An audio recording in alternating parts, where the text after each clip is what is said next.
여러분 안녕하십니까.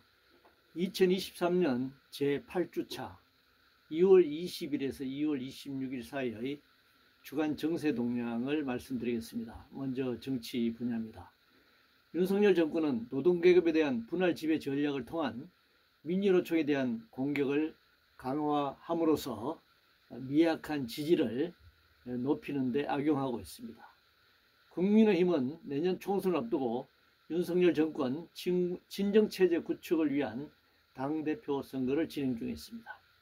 민주당은 이재명 대표 지키기에 당력을 집중하고 있습니다. 이해를 막론하고 자기 세력의 불법 부정한 자를 처벌하지 않음으로써 정권이 바뀔 때마다 정치 보복이라고 주장하고 실제 그런 양상이 도드라지게 나타나고 있습니다. 국회는 대통령 중심제 하에서 권력에 종속되고 의회주의에 빠져 정체되어 있습니다. 전면적 개혁이 필요한 시점입니다. 권력에 종속된 정치, 검찰, 대통령 친인척 수사는 엄두도 못 내고 있습니다. 오직 정치 보복 수사에만 몰두하고 있습니다. 불법으로 물던 각종 협동조합장 선거가 진행 중에 있습니다. 여전히 고무신 막걸리 선거의 재판입니다. 권력의 출석이 농공행상 인사가 지속되고 있습니다. 한국 정치는 이렇게 후진적입니다. 일반 국민의 눈높이에도 맞지 않을 뿐만 아니라 지금 세계사의 흐름 속에서 한국 정치가 이것을 대처해 나가기는 굉장히 역부족이라고 할 수 있습니다. 경제 문제입니다. 한국은행의 기준금리 동결에도 불구하고 고물가 등 경제 고통지수는 역대 최고조에 달하고 있는 상황입니다.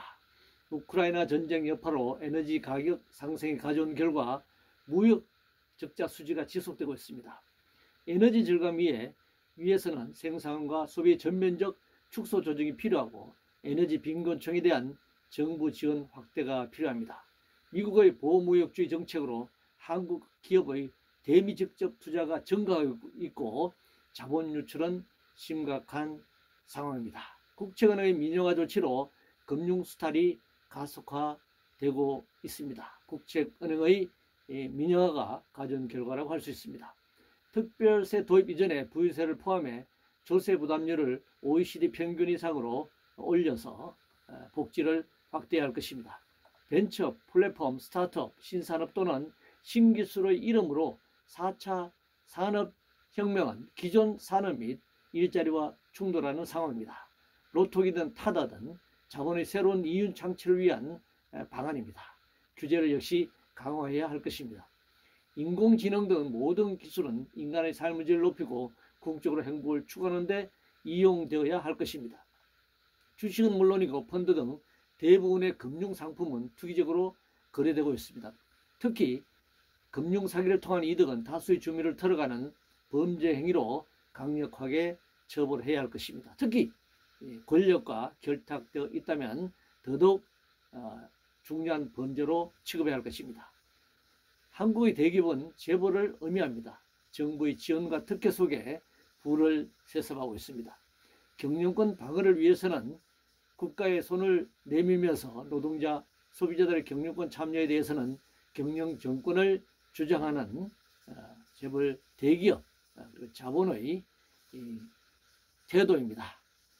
그래서 노동자들의 노사간 단체 협상조차도 경영권 개입이라고 막고 있는 상황입니다. 한국의 정치와 마찬가지로 한국 경제 역시 재벌 중심 경제, 대기업 중심 경제 구조 속에서 기업 간 격차, 노사 간 격차, 또 가진 자와 가지지 못한 자들의 격차, 사회적 불평등이 계속 확대되고 있는 상황입니다. 사회 문제입니다. 경제교육의 기본은 공동체 사회의 기본 원리입니다. 돈벌이에 치중할 문제가 아닙니다. 대학 등록금 대출 이전에 무상화 정책을 수립하고 시행해야 할 것입니다. 의료기관의 공공화와 의료진의 국가 양성을 해야 합니다. 지금과 같은 시장에 의료가 맡겨진 상황에서는 심각한 의료 불평등이 계속될 것입니다.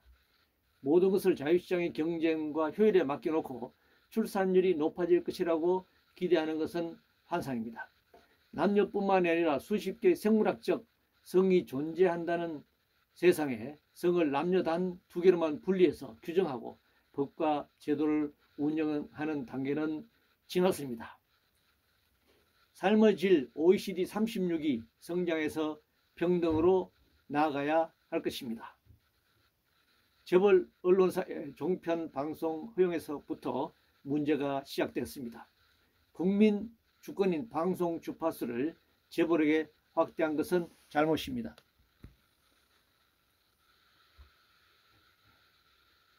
노동시민에게 돌려줘야 할 것입니다.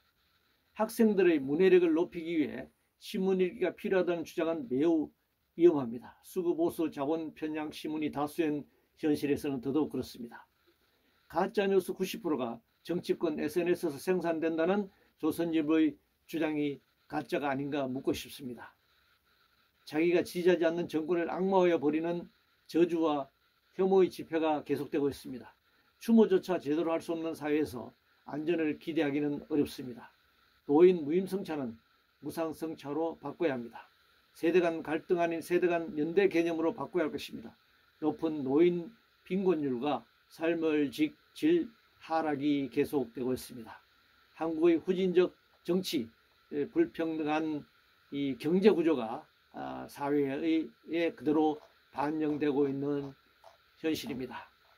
한국 사회는 여전히 경제적 선진국이라고 선전하고 있지만 사회 형평성의 면에서는 후진국이라고 할 수 있습니다. 노동 문제입니다. MG 등 새로운 노조는 단결의 자유와 자주적 단결권에 의해 만들어진 노조입니다. 기존 노조가 불법이어서가 아니라 자신들의 세대나 이념에 따라 별도로 만든 노조일 뿐입니다. 어떤 조직이든 이념과 노선에 따라서 조직을 달리할 수 있을 뿐입니다. 노동시간과 관련해 노동자도 인간입니다. 인간이 하루에 얼마 정도 그리고 그 정도를 얼마나 연속적으로 일하는 것이 심신에 해가 되지 않는지를 과학적으로 분석하면 될 일입니다. 중앙정부나 지자체가 노조에 지원한 예산은 국회나 시도의회 예결산 자료로 보고되고 승인됩니다. 조합원에게 받은 조합비 예산은 노조 조직 절차에 따라 보고 승인되며 이를 국가에 보고할 의무는 없습니다. 국가가 모든 시민사회단체, 임의단체의 회계를 보고받는다면 이것은 명백한 독재국가입니다. 건설 노동자들 대부분은 건설회사와 직접 고용관계를 맺지 못하고 고용이 매우 불안정합니다. 따라서 사업장에 있는 노조와 달리 건설노조가 집단적으로 고용관계를 맺고 노조활동에 필요한 집안사항을 요구해 왔습니다. 이것은 관행이었습니다. 이는 불법이 아니라 건설업의 특수성이라고 할 수 있습니다. 오히려 불법은 건설 노동자가 아니라 건설업계의 건설 자본의 불법과 비리가 만연해 있는 상황입니다. 노란봉투법은 국제노동기준이나 헌법이 보장한 노조할 권리를 확인한 것에 불과합니다.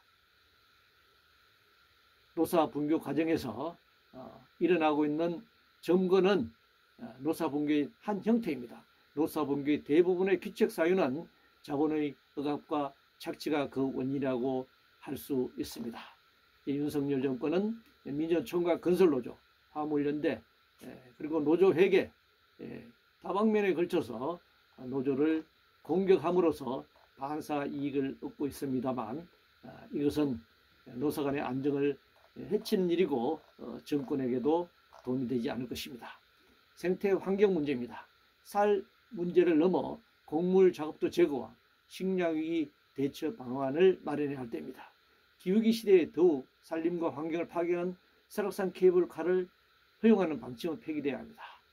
만약 이번 설악산 케이블카가 허용된다면 200개가 넘는 모든 지자체들이 자기 주변 산에 바다에 케이블카 설치에 나설 것입니다. 이렇게 되면 환경은 급속도로 파괴될 것입니다. 원전은 녹색이 아니라 무색 지향의 방사능입니다. 방사능 지향의 사업성을 따지는 것은 어느 도단입니다. 방사능 지향의 사업은 영원한 수익이 아니라 영원한 마이너스입니다. 국제관계입니다. 2차 세계대전 이후 신냉전 체제 버금가는 상황이 도래했습니다. 한반도 긴장과 대결을 평화적으로 관리하는 대화와 협상을 시작할 때입니다. 한미동맹 강화에만 매몰되지 말고 다자간 외교정책을 수립하고 집행해야 할 것입니다. 한미 군사동맹을 넘어 한중 경제관계를 단절할 정도로 한미 경제동맹을 강요하는 미국의 요구를 거부해야 할 것입니다. 일본 제국 침략에 면죄부를 주는 한일관계 개선은 잘못된 것입니다. 핵무기 강대국의 배타적 핵 보유 선언인 핵 확산 금지 조약이 아니라 유엔이 결의한 핵무기 금지 조약을 비준하고 지구상 모든 핵무기를 폐기하는 운동을 펼쳐야 할 것입니다. 신냉전 체제와 제국주의 전쟁을 즉각 멈추고 미국, 유럽, 러시아, 우크라이나가 참여하는 종전회담을 실시해야 합니다. 베트남 전쟁 당시 한국군의 양민 학살을 부정하면서 일본 제국주의 약탈과 살상에 대해 어떻게 책임을 물을 수 있겠습니까? 대한민국 국방부 장관의 양민 학살이 없었다고 하는 그 입장 표명은 명백한 거짓입니다. 이상으로 2023년 제8차 정세 동향에 대해서 말씀드렸습니다.